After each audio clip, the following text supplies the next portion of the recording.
Asia কাপের super ফোরে শ্রীলঙ্কার বিপক্ষে তাওহিদ হৃদয় তার ক্যারিয়ারের 50তম টি-20 ম্যাচ খেলতে নেমেছিলেন।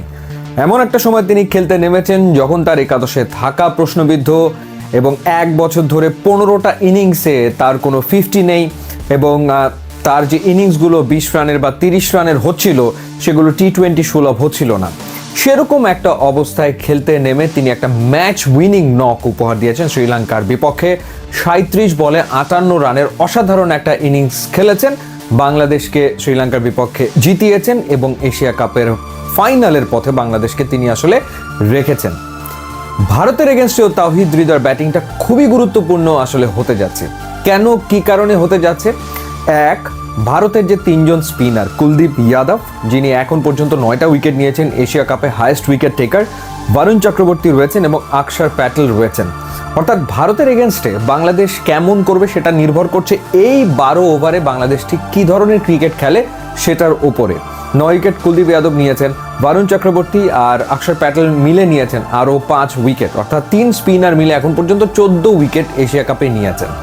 তাওহিদ হৃদয় স্পিনটা ভালো খেলেন, স্পিনের এগেনস্টে তিনি ভালো খেলেন এবং সেই কারণেই মূলত শ্রীলঙ্কার এগেনস্টে একাদশে তাকে রাখা হয়েছিল এবং তিনি তার কাজটা দারুণভাবে করেছেন। ভারতের এগেনস্টেও তার ট্র্যাক রেকর্ড অসম্ভব রকম ভালো। কেন, কি কারণে ভালো? আপনার নিশ্চয়ই চ্যাম্পিয়ন্স ট্রফি সেই ম্যাচের কথা মনে আছে, দুবাইতেই খেলা হয়েছিল এই কিছুদিন আগেই। সেই ম্যাচে ইন্ডিয়ার এগেনস্টে বাংলাদেশের 35 রানে উইকেট পড়ে গিয়েছিল 5টা। ঠিক ওই সময় তাওহিদ হৃদয় এবং জাকের আলী অনিক তারা 154 রানের একটা জুটি গড়েছিল এবং তাওহিদ হৃদয় তার ক্যারিয়ারের একমাত্র ওয়ানডে সেঞ্চুরিটা সেই ম্যাচে পেয়েছিলেন।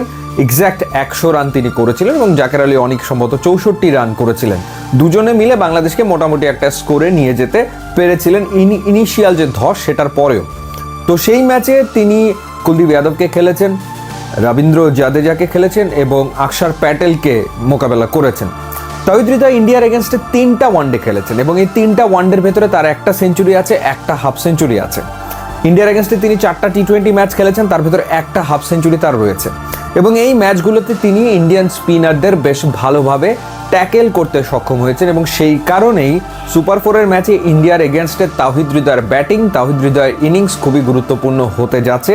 কারণ তিনি যেই সময় ব্যাটিংয়ে আসবেন সেই সময় মূলত ইন্ডিয়ান স্পিনাররা অপারেট করতে থাকবে। সেই কারণে 8ম ব্যাটসম্যান হিসেবে তিনি টি-20 ক্রিকেটে 1000 রান পূর্ণ করেছেন বাংলাদেশের পক্ষে।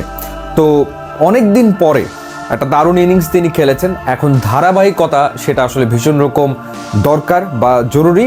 সো তাওহিদ হৃদয় যদি ভারতের এগেনস্টে একটা ভালো ইনিংস খেলতে পারেন মিডল অর্ডারে, তাহলে বাংলাদেশ দল ভীষণ রকমভাবে আসলে উপকৃত হবে। সো পুরো বাংলাদেশ আসলে তাকিয়ে থাকবে তাওহিদ হৃদয়ের দিকে। দেখা যাক তাওহিদ হৃদয় একটা দারুণ ইনিংস উপহার দিতে পারেন কিনা।